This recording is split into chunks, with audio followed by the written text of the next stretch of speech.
It has been said that cradles of civilization and culture have always been cities. Mohenjo-daro, Babylon, Athens, Rome, Vijayanagar. But today, all the so-called great cities of the world are examples of abysmal lack of wisdom, glaring short-sightedness, and an insult to the very concept of civilization.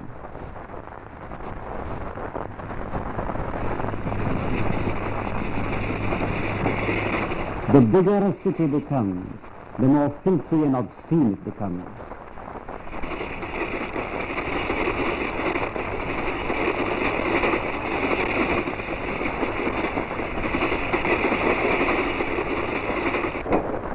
The rich, the powerful, the men of influence, the captains of industry may think that the slums they help to create may not affect them. But the day is not far off when reality will catch up with them and choke them with the very pollution they have generated. Governments, too, must realize that employment opportunities must be provided for people away from the urban areas. We live in a big city. We don't know what we are doing. We don't know where we are going. But we like the speed and we like the pollution. Advertising tells us all. Go from shop to shop, wanting things that we are sold, names of products we are sold. I'm bored and I live high. I'm the product of the plastic bag.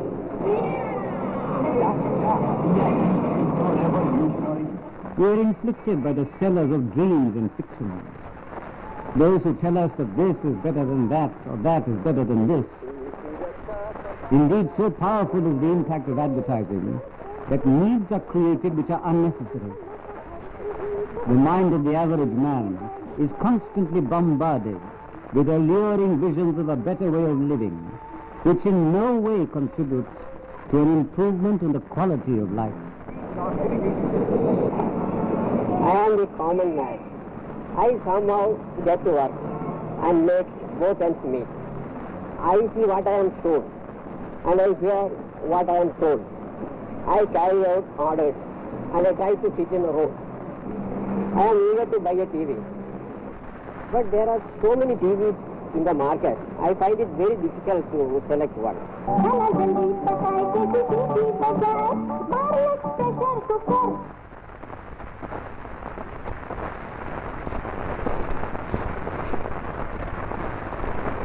We have almost all amenities and now a TV set also. But my children like to play outside, like picnics and all that. This happens precisely because young people don't want to live in a prison, which every modern city is. We ask ourselves, where does pollution come from? The truth is that it comes from our way of thinking, from the absence of meaningful education, and from the proud conviction that we have conquered nature.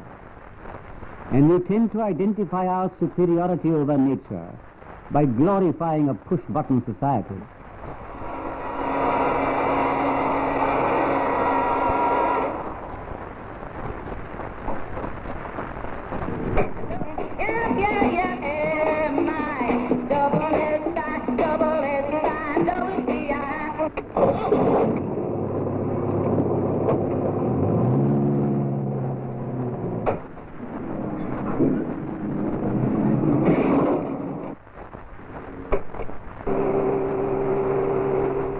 In fact, every button we push, every mechanical device we use is draining the earth of its natural resources: coal, oil, hydroelectric power, and all this for meaningless luxury.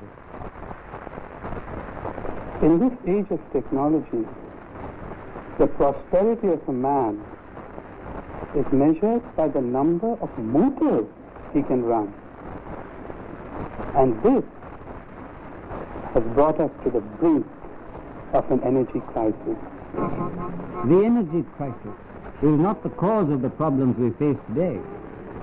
It is the result of thoughtless and indeed mindless use of the gifts of nature. In the name of industrial development and progress, entire countrysides are being devastated by pollution. Pollution is killing trees, plants, flowers, animals. We have less and less oxygen and more diseases. Let us remember that there is a cycle in nature which we must preserve if we ourselves are to stay alive. Everything is related to everything else. It is not a question of nations, of politics, of industrialization, of profit. It is the question of the survival of the human race. We are drastically changing the climate of the earth. Within the foreseeable future, the pollution of the air will reduce the amount of sunlight received by the earth by half. We will soon be wearing gas masks to survive. Is this civilization?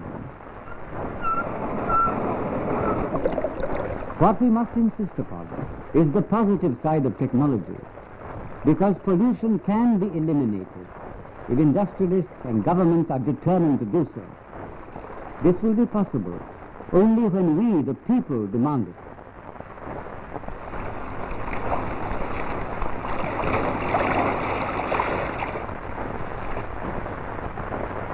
Water, water everywhere, and not a drop to drink. Oh yes, we have plenty of water, but we dare not drink it because it is polluted.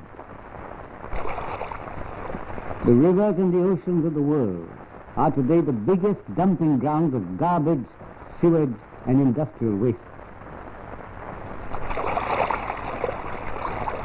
Marine life is dying or retreating, and man will be next. It is necessary to inform every child in a school, every student in a university, that nature has sustained life for millions of years. And if we do not help to sustain nature, we will be destroyed.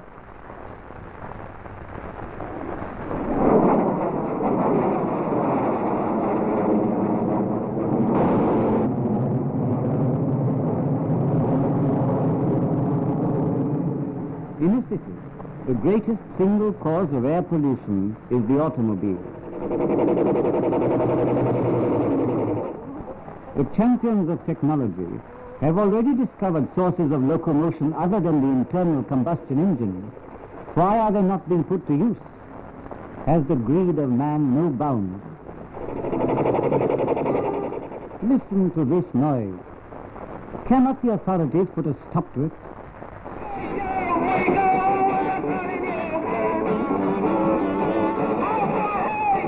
Research has proved that extreme levels of sound can damage even unborn babies.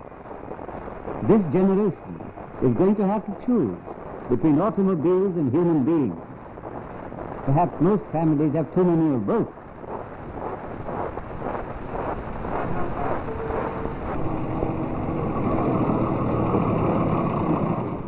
Look at this garbage. Is this the result of the great industrial revolution? Is this a symptom of the utopia that man has been dreaming of? These are the disposable commodities of modern industrialization. They change from day to day, and this great slag heap of pollution, what is one to do with it? In India, perhaps the problem is not so terrifying, because poverty plays an ironical role in ecology. Whereas the so-called advanced nations produce 4 to 5 pounds of waste per person per day, India produces 1 pound.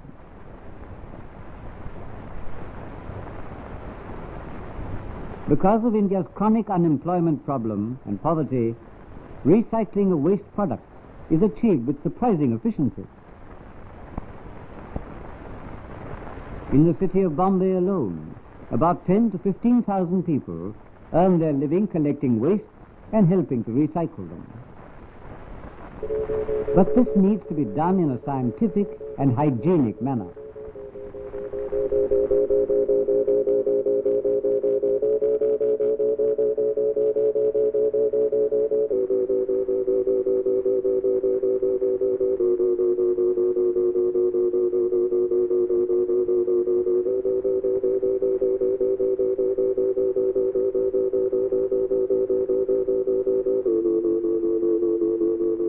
Look, we can't go on like this. Our fossil fuel reserves cannot last for long. Nuclear power is the answer, my boy. We must have power at any cost. Do you know in the world today the global quantum of nuclear weapon power is the equivalent of 14 tons of TNT for every man, woman and child? You don't understand. I'm talking about implosion, not explosion, my boy.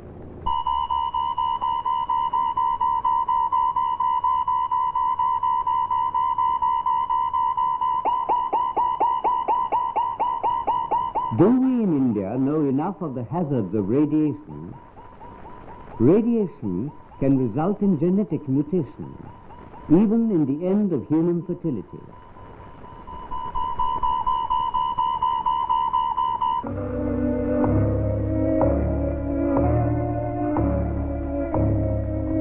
As city men and city women walk towards their work, tired, perhaps confused and dazed, they think nevertheless of their rights to have children and laugh with them and have grandchildren.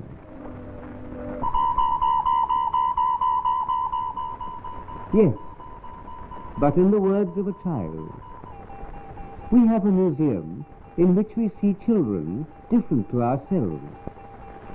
And they look at us out of their glass bottles and they say, "Mother, Father, we love you. Surely you love us. Please think of our future."